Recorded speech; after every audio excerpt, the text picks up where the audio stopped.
Welcome to the Smiles Are Wild show, brought to you by Pediatric Dental Associates and Orthodontics. We know as parents that taking care of your children's teeth can be overwhelming.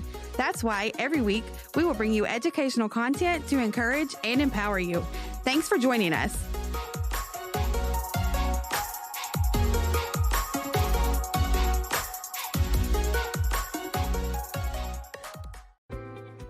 So over the weekend, I had a plethora of phone calls. I am actually our on-call emergency assistant. So if you call in when your child has a dental emergency, it's usually me that you're talking to first, and then I'm kind of the liaison to the dentist who are on call. So we had three pretty big ones this weekend, and I tend to see this, or I've seen this trend over the last, 8 years I've been doing the on-call, that when it starts to get warm outside, all the kids get back on their bikes, you're getting in the pool, you're getting, just doing different things outside, and we're not fully aware, of what we need to be doing if something was to happen, such as an accident. So number one, as an office as a whole, especially with sports, any kind of contact sports for sure, even sports that you may not think are considered contact sports, like baseball is not a contact sport, and softball, but you can totally get hit in the mouth with a bat or a ball or another player. So we recommend mouth guards for sports. You might also consider it when riding bikes, things like that, but just anything you think where your child's teeth or mouth could be involved, we do highly recommend that you get a mouth guard. You can buy mouth guards almost anywhere, a Walmart, maybe a Target. I know for sure Academy has them. We have them. Here we also can make custom ones to fit. So if you're interested in that, just give us a call. Let us know you're interested in a custom mouth guard. Insurances normally don't cover those, but we do make them. And if you have any questions about what specific mouth guard you should be using for your child, obviously we're here. We'll be happy to answer those questions. We would just love to have, them protected as much as they can. So let's say, for instance, that Johnny or Susie, I don't know why I always use these names that I don't really feel like everyone names their kids these anymore, but let's talk about what to do if something was to happen. So this weekend, I had a 2-year-old fall and literally crack the front of their front tooth. I had an 11-year-old crack one of their molars, one of their baby molars. And then I had like a 14-year-old completely horizontally break their front tooth.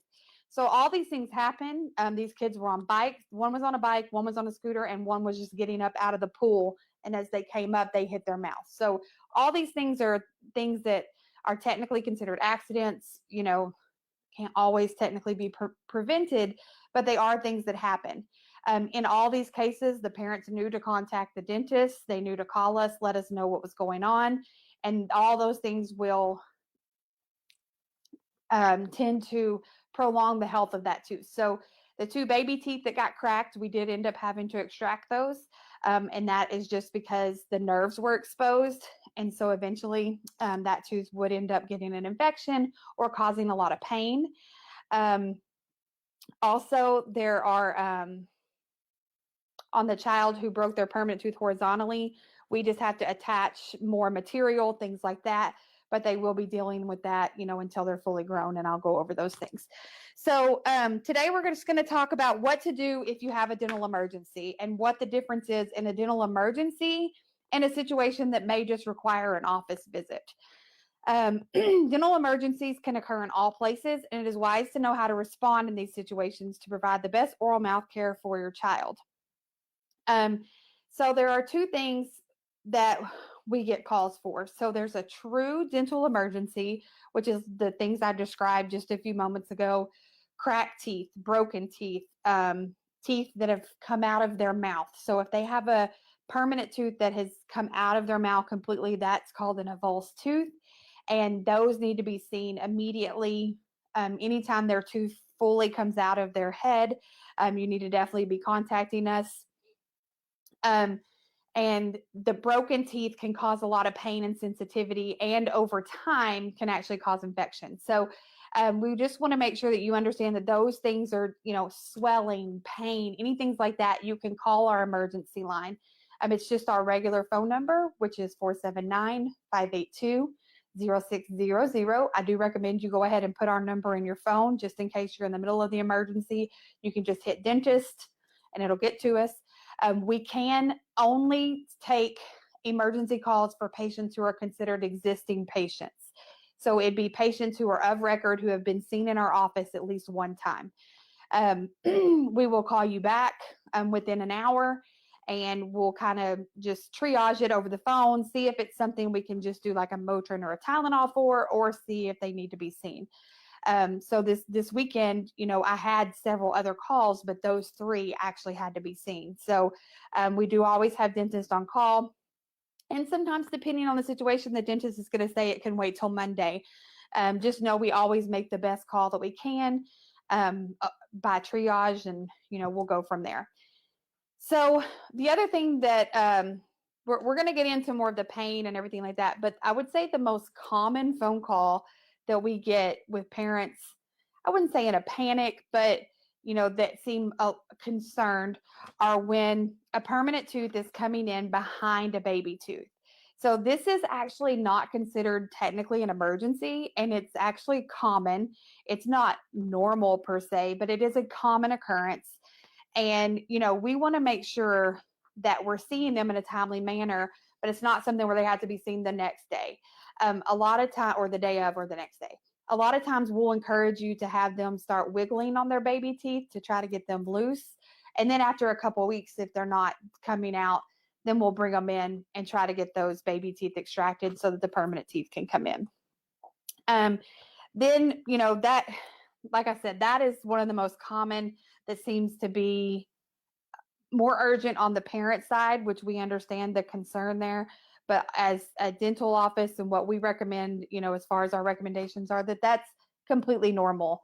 And it is something that we would love to see them for, but it's not something they have to get in on the same day. So on other things that happen are chipped teeth. So there are different levels of a chipped tooth. So like I just told you earlier, the children with the cracked teeth, their cracks were literally on the front of their tooth. So you could see the nerve through the front of their tooth, or it was on the side of their tooth and it was all the way down vertically. And you could literally see the nerve. Now, just a chipped tooth where one little triangle piece of it comes off, you're not as far up on the tooth to be able to have exposed nerve as that would cause sensitivity or pain. So if we saw a picture of that, we might say, hey, we'll see them on Monday. We'll fix that up. Sometimes we don't, if they're on baby teeth, sometimes we don't even fix them. We just let it sit there. It just kind of depends on how big it is. Because sometimes it can be 1/10 of the tooth, and sometimes it can be 1/2 of the tooth. So the extent of the chip will determine what we want to do and how quickly we would bring them in. A small chip on a baby tooth, their enamel is really, really strong and it's difficult to chip.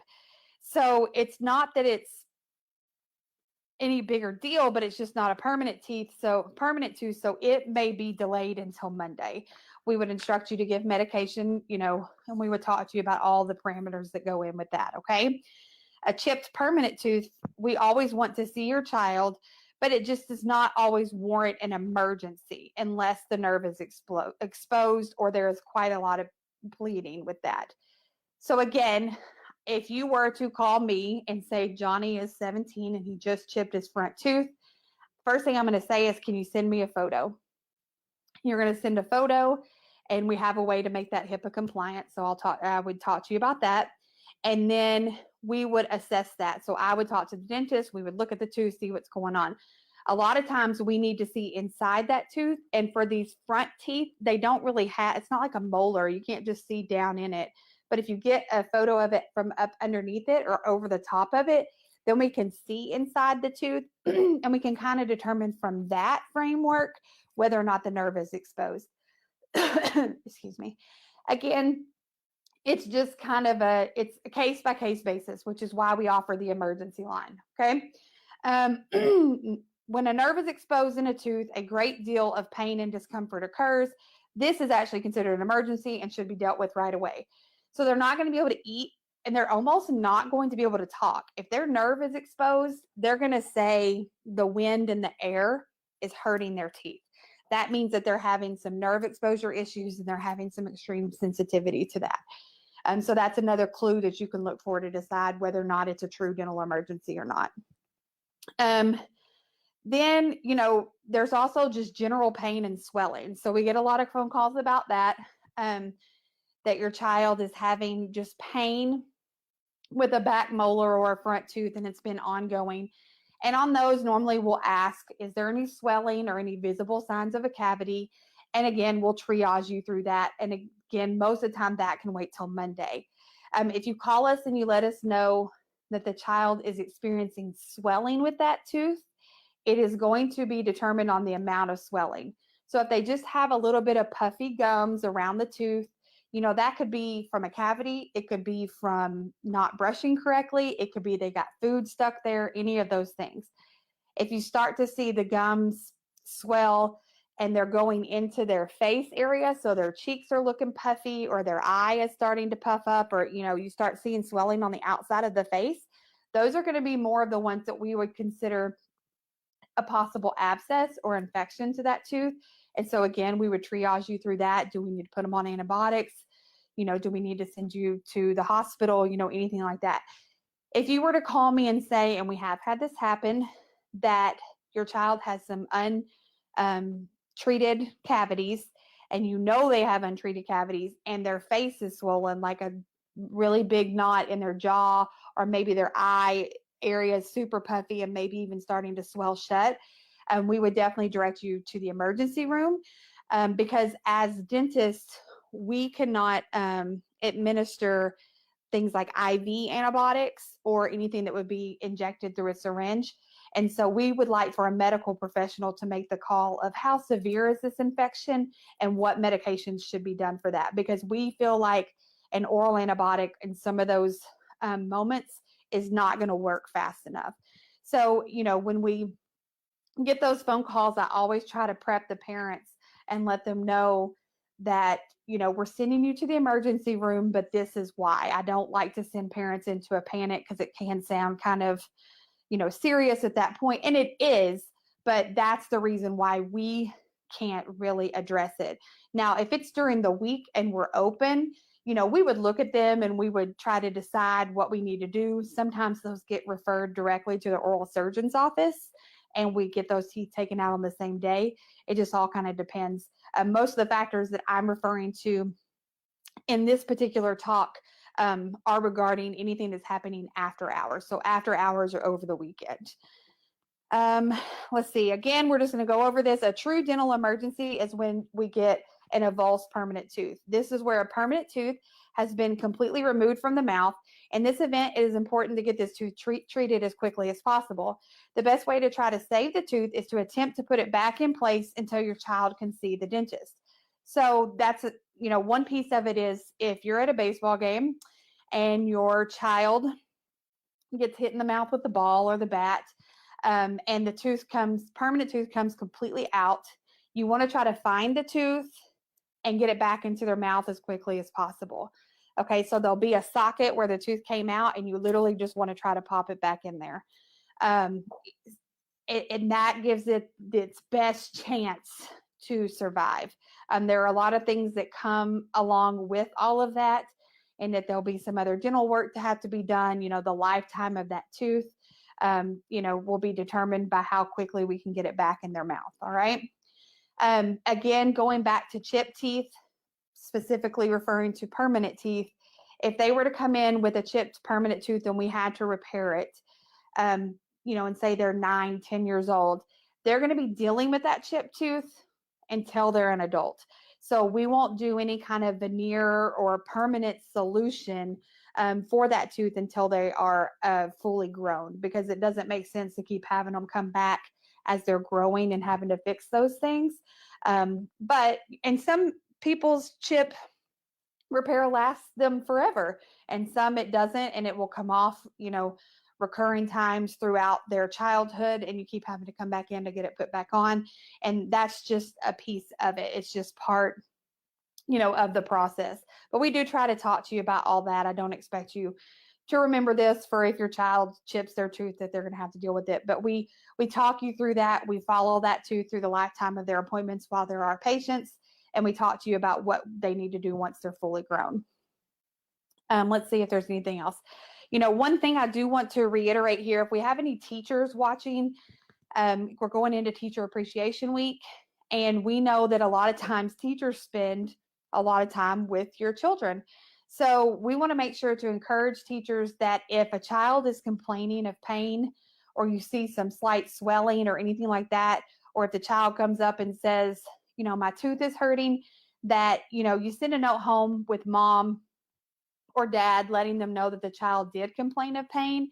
That way the mom kind of can know that during the day they were having pain, and then at night, if it was to come up again, they can see the progression of how bad that pain may or may not be getting.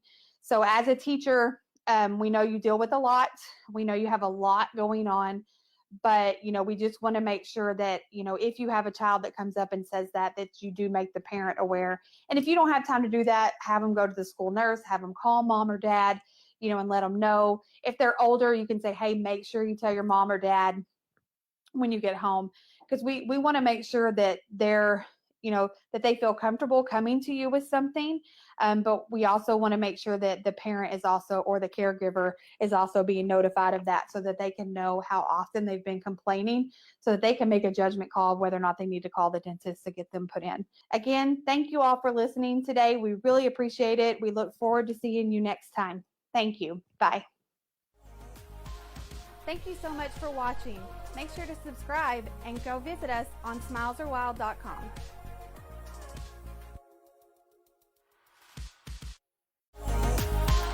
Thank you so much for watching. Make sure to subscribe and go visit us on SmilesAreWild.com.